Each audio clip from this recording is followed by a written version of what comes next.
क्या 2024 में राम से होगा विपक्ष का मुकाबला या फिर मोदी की गारंटी पर ही विपक्ष हो जाएगा ढेर? दरअसल अयोध्या में राम मंदिर के उद्घाटन कार्यक्रम को भव्य बनाने के लिए आरएसएस, भाजपा, विश्व हिंदू परिषद ने अपनी पूरी ताकत झोंक दी है। हर राज्य के हर जिले से लेकर मंडल और बूथ स्तर तक कार्यक्रम कर ज्यादा से ज्यादा लोगों तक पहुंच बनाने की हर संभव कोशिश की जा रही है। इससे यह स्पष्ट हो गया है कि भाजपा राम मंदिर निर्माण को 2024 के लोकसभा चुनाव में अपना प्रमुख चुनावी एजेंडा बनाएगी। यानी 2024 की लड़ाई में विपक्ष का मुकाबला राम के मुद्दे से होगा। क्या विपक्ष इसका मुकाबला कर पाएगा?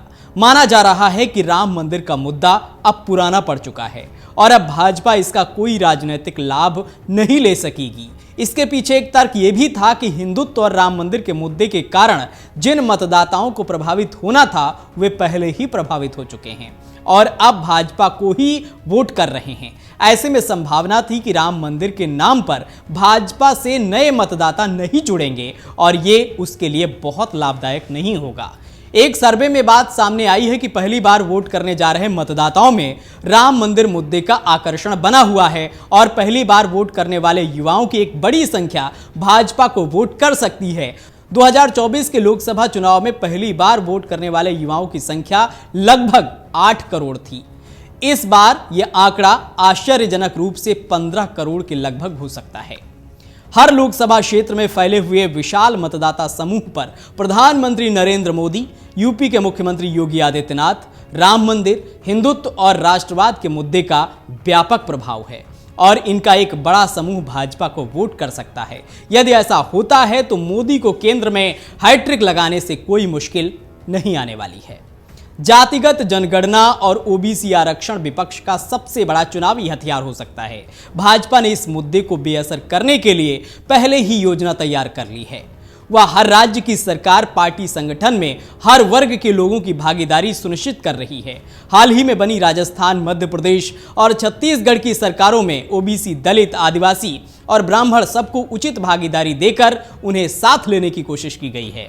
अयोध्या के श्री राम इंटरनेशनल हवाई अड्डे का नाम बदलकर भगवान वाल्मीकि के नाम पर रख दिया गया। यह अचानक में लिया गया निर्णय नहीं है। इसके सहारे भाजपा दलित, महादलित और आदिवासी समूह को अपने साथ मजबूती के साथ जोड़ना चाहती है। जिस तरह से चुनावी राज्यों में इन समूहों के मतदाताओं का भाजपा को समर्थन मिला है, माना जा सकता है कि उसे इसका लाभ लोकसभा चुनाव में भी मिल सकता है। इस साल मणिपुर के मुद्दे ने केंद्र सरकार को काफी परेशान किया। उसकी तमाम कोशिशों के बाद भी मणिपुर के हालात जल्द सामान्य नहीं हुए। केंद्र ने 370 के विवादित प्रावधानों को समाप्त कर दावा किया था कि इससे कश्मीर में आतंकवाद को समाप्त करने में बड़ी मदद मिली है। लेकिन साल का अंत आते आते कश्मीर में आतंकवादियों ने एक बार फिर से सिर उठाना शुरू कर दिया है। इन्हें मजबूती से कुचलना ही सरकार को राहत दे सकता है।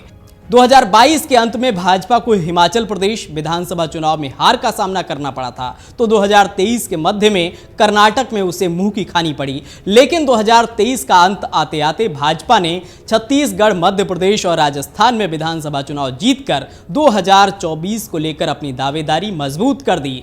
भाजपा ने पार्टी संगठन से लेकर सरकार तक में बड़े चेहरों को किनारे लगाकर युवाओं पर दांव लगाया है।